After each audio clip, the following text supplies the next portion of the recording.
is rushing in to join us, so I know he will come on soon. I'm here. There he is. Yay! Okay. Can everyone hear me? Okay. All right. I wanted to mention I woke up this morning with a real scratchy, semi-sore throat, kind of stuffed up, and I know it's allergies. There's a certain feel to the spring season of allergies here in North Carolina. You know, we had this hurricane last September that stirred up a lot of stuff, so we're having the worst allergy season we've had in many years. So if I start coughing, I'll try to mute myself, but I'm just hoping that won't happen. So tonight's talk is on the practice of wholeness in Catherine Thanis's book. And when I was reading this chapter, I was thinking of Buddha's saying that I often mention. The morning of his great enlightenment, he said, "I and all beings together attain the way." And I think in terms of wholeness, my interpretation of what he's saying is, I and all beings together are the wholeness of being. In other words, being the wholeness of all being is attaining the way. So we are all already that wholeness, but we just haven't realized it.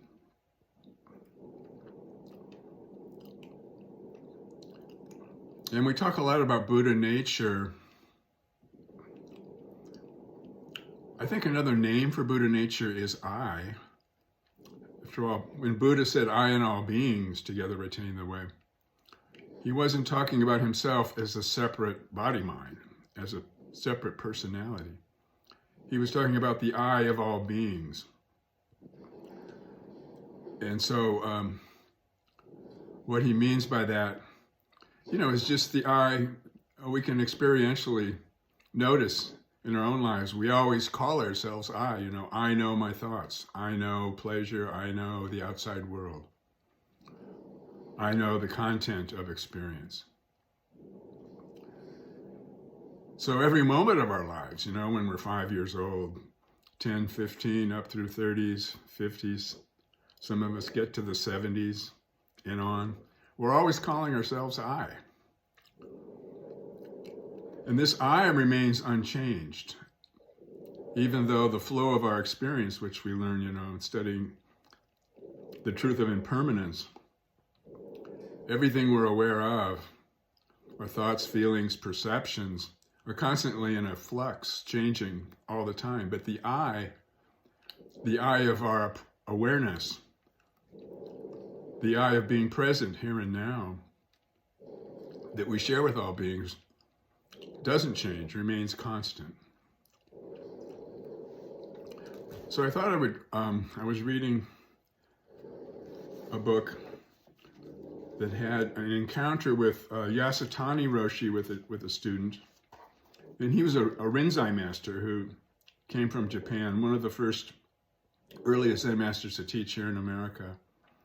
And he taught Philip Kapleau. So it's a little more confrontational in Rinzai Zen when they have a Dogasan, student-teacher interaction. And the Roshi says, as the student sits down, he says, "Who are you?" And there's no answer. He repeats again, "Who are you?" And the student says, "I don't know." And the Roshi says, "Good. Do you know what you mean by I don't know?" And the student says, "No, I don't." Roshi says, "You are you," with exclamation point. "You are only you. That is all." So what he means here is, you are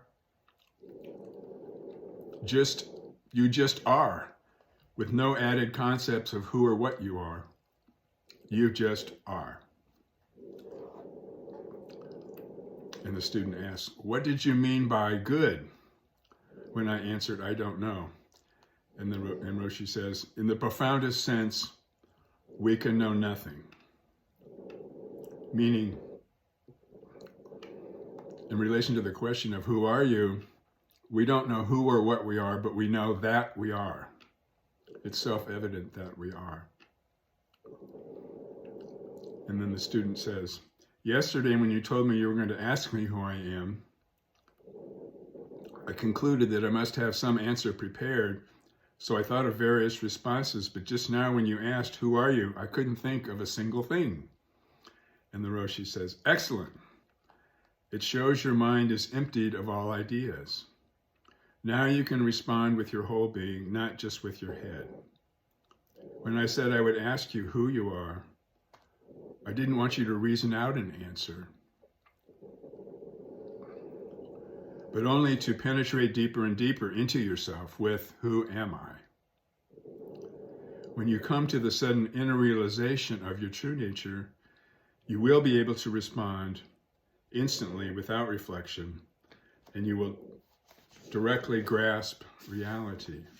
And the student says, but how do I do that? And the Roshi says, simply by questioning, who am I? Until abruptly you perceive your true nature with clarity and certainty. Remember, you are neither your body nor your mind, and you are not your mind added to your body. Then what are you?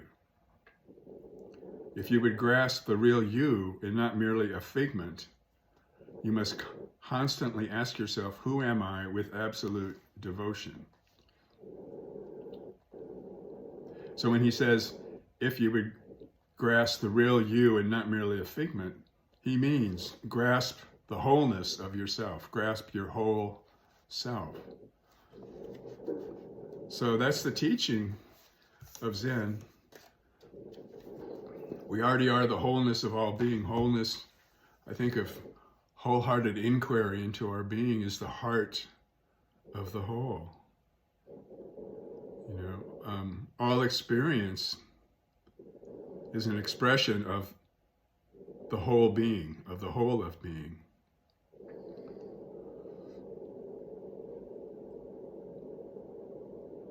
So the wholeness of our experience is the heart of the whole being, of all being.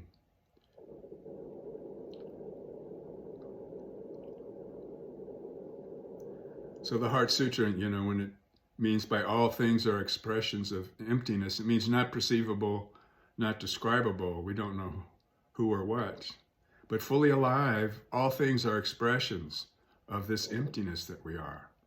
This I, this I is the whole, is wholeness itself.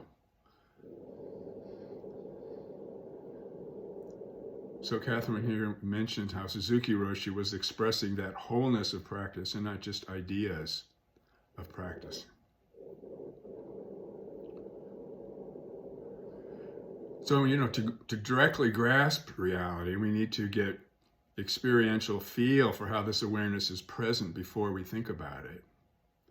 It isn't what we think it is. You know, all experience arises from this awareness, this I.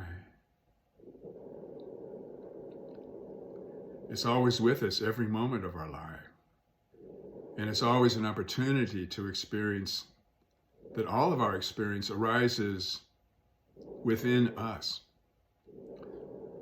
So Zen masters always say, when you look out at the world, you're looking at your mind. They mean you're looking at the wholeness of your being, which is the wholeness of all being.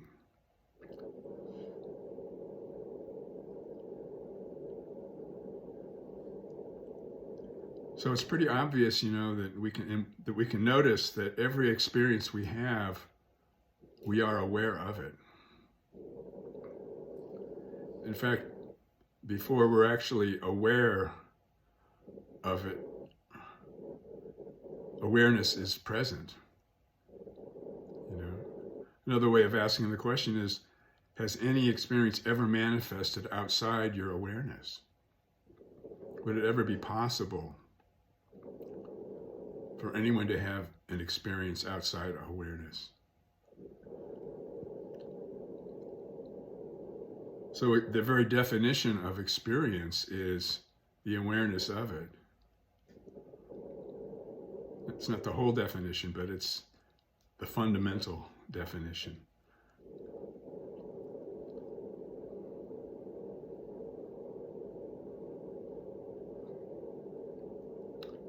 So probably almost all of us as children, you know, we lay awake at night in our bed and we wonder, how far does space extend? You know, I remember venturing out in my imagination, how far can I go past the earth, approaching the stars? How can there not be an end, but how could there be an end at the same time? How could it be that there is no edge of our awareness? Doesn't that mean that it's dimensionless? Not just vast, but without dimensions altogether.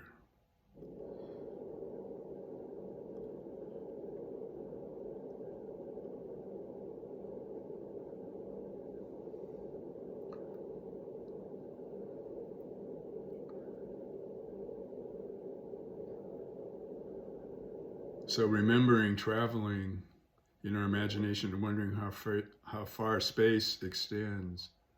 Try that now. Close your eyes if you want. Try that.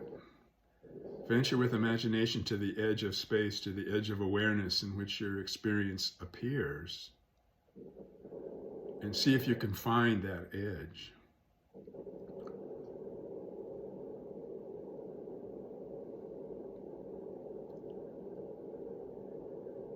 Any edge or border we could find or come across would itself be only an appearance within our awareness.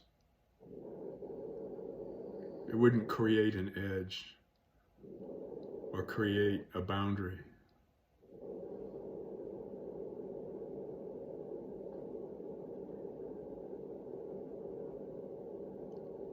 So we can't find any edge to being, edge to awareness. Just like we can't find any real entity that is me as a separate person, other than the thought that we are separate body minds.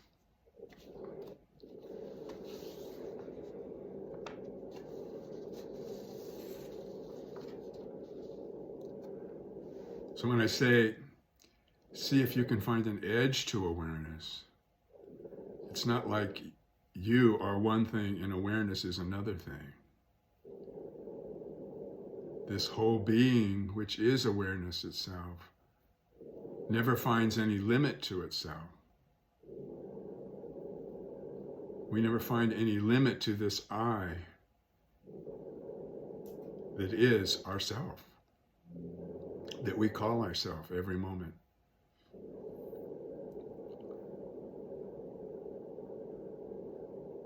So our experience of being aware, it's present before any ideas of division arise. It's the appearance of the multiplicity of all experiences. But that which is looking out from our eyes remains undivided, remains whole before experience arises. It remains whole while we're experiencing our present, and after any particular experience dissolves. So again, it's the only element of our being that never changes. And I is the name we give to that which is aware of our experience.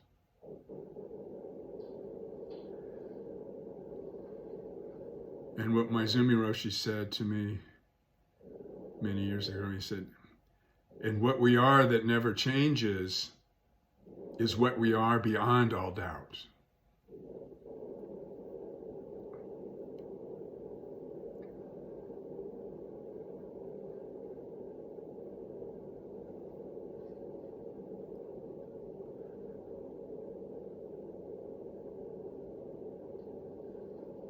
So this not finding of who or what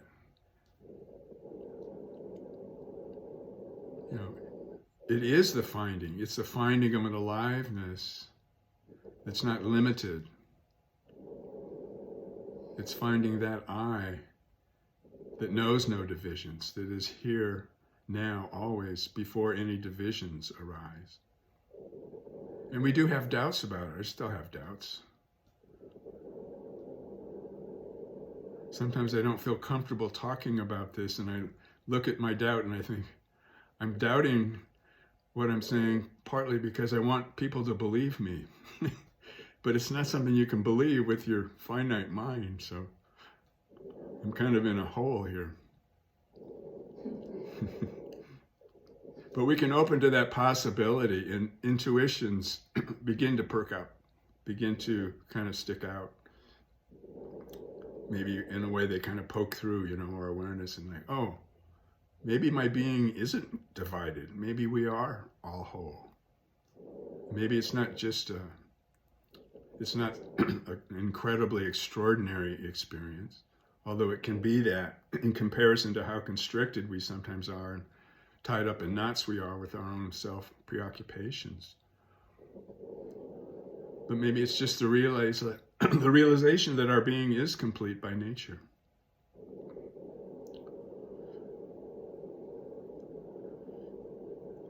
So in Buddhism, practicing wholeness means paying attention to the wholeness that's always already here. It's ever present.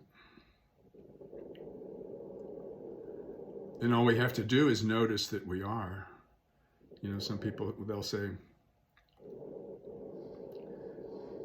meditation is so difficult. And Maizumi Roshi would say, he said it to me a few times, he'd say, how hard is it to remember that you are? That you are, again, that's crucial, not who you are, what you are, but that you are. You are all the time. And we are that which never changes.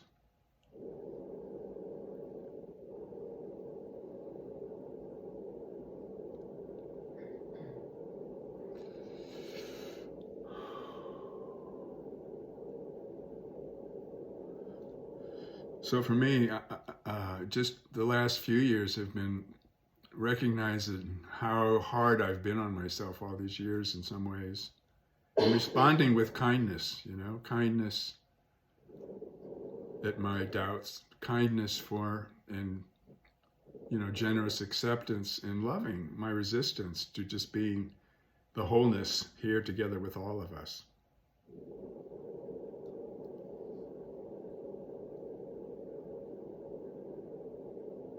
One Zen master said, in his deep devotion to Buddha, he said, Buddha, you are the love with which I love you.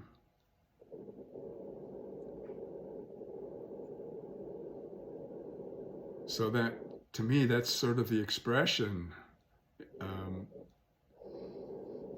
of the deepest intimacy. We say not knowing who or what we are is most intimate. So that wholeness is the deepest intimacy. And we realize that deepest intimacy and realizing that it's possible to accept our life as it is, as suffering, and how recognizing the shared being we all have together is the fundamental way we move beyond suffering.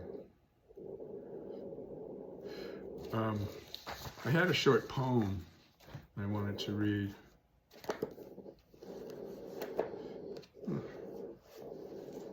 It's called Kindness.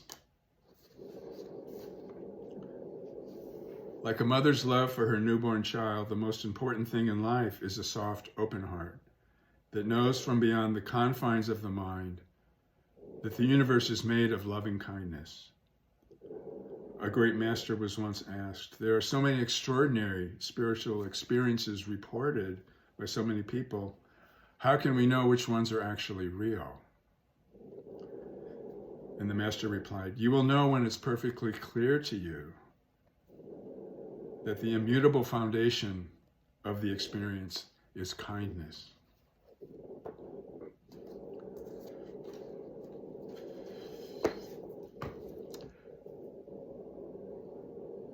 we have some time for discussion.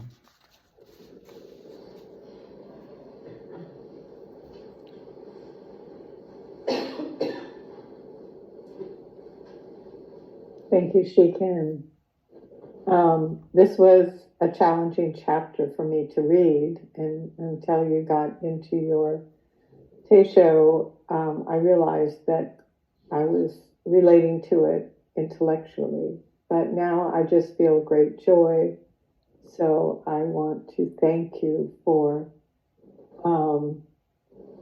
just opening a big wide window for me to jump through, and much love and appreciation. Yeah, thank you.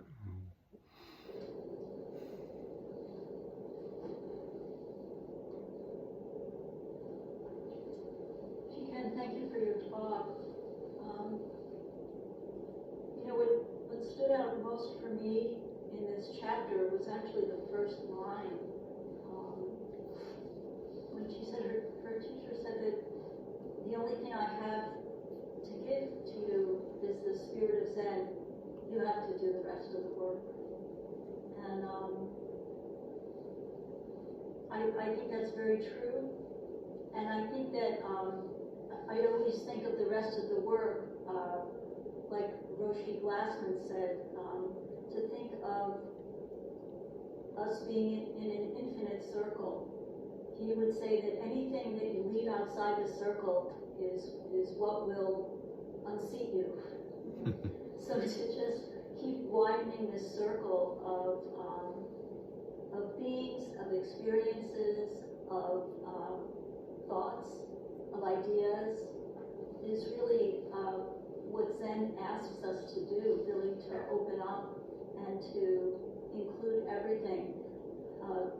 Not that we have to like everything, or dislike everything, or judge anything, but just realize that it's included in the circle. Whether we know it or not, whether we admit it or not, there's nothing that is left out. Yeah, thank you, Jishin and Gato. That's beautiful. Yeah, and there's no end to jumping out the window. The window is limitless, like everything else. So, encourage you all to get ready to jump.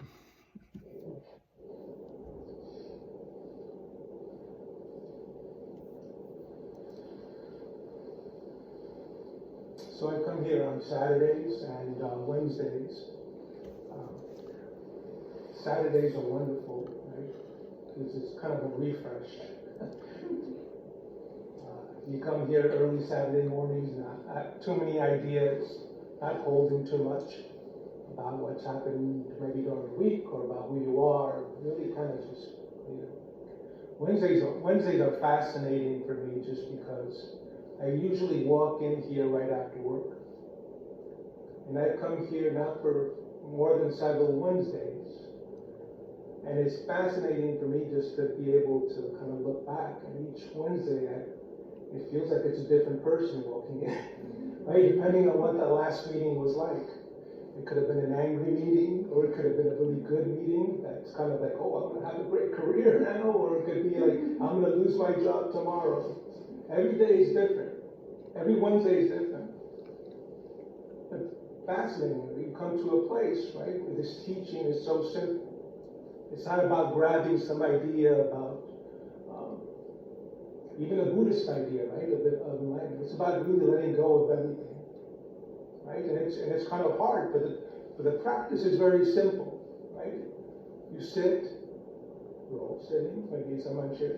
You breathe, you have your eyes, and you watch your breath, and you watch these ideas come and go, right? Those ideas of what just happened in this last meeting at work, or these more maybe a little bit stiffer ideas of the type of person you are, or the type of parent you are, or why you need to do better. But what you begin to see is that they're just ideas. So Wednesdays are special because by the end of the day, after a wonderful Dharma talk and after sitting, you really leave with this idea that, this whole life is about grabbing and letting go. Grabbing and letting go. And yeah, you could really go deeper on that, and maybe, who knows, reach the edge of the universe, or reach the edge of self, or whatever it is. But more fascinating than anything is I'm going to be a good dad today, right? I'm going to be responsive to whatever it is that comes up. And for that, I appreciate this place. I appreciate you all. And thanks for letting me talk for a few minutes. That means we have 5 more Okay. Thank you, Jake. We've been editing overtime lately on Wednesdays. And so 2 members, Cam and Tammy, got together and, we talked, and they had the idea of hitting the ink in when there's 5 minutes left. So in the last if anyone has anything quickly to offer. Yes, I do. We'll also have time for announcements for them, so please. I would like to make a shameless plug for Shikan. He's written 2 wonderful books, one called Great Doubt and the other called Desire for Truth.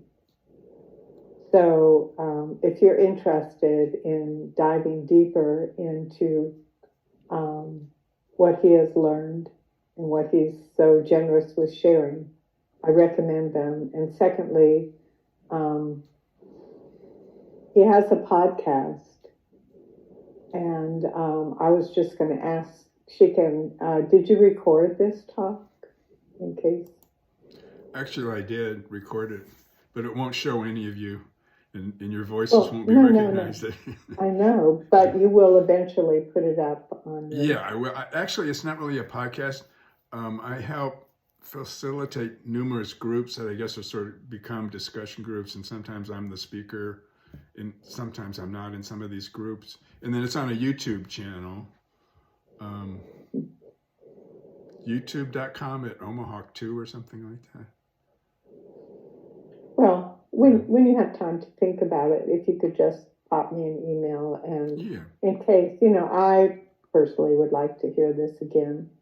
And I know sometimes I get whatever feed that where you've recorded a Dharma talk you've given. That's why I was clarifying.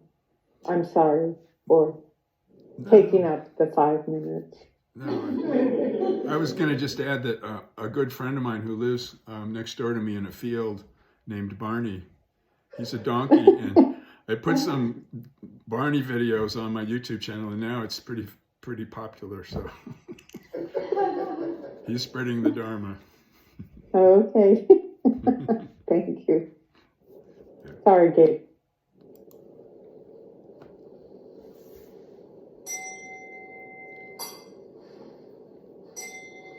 Creations are numberless, I vow to free them. Delusions are inexhaustible, I vow to transform them. Reality is boundless, I vow to receive it. The enlightened way is unsurpassable, I vow to embody it. Creations are numberless,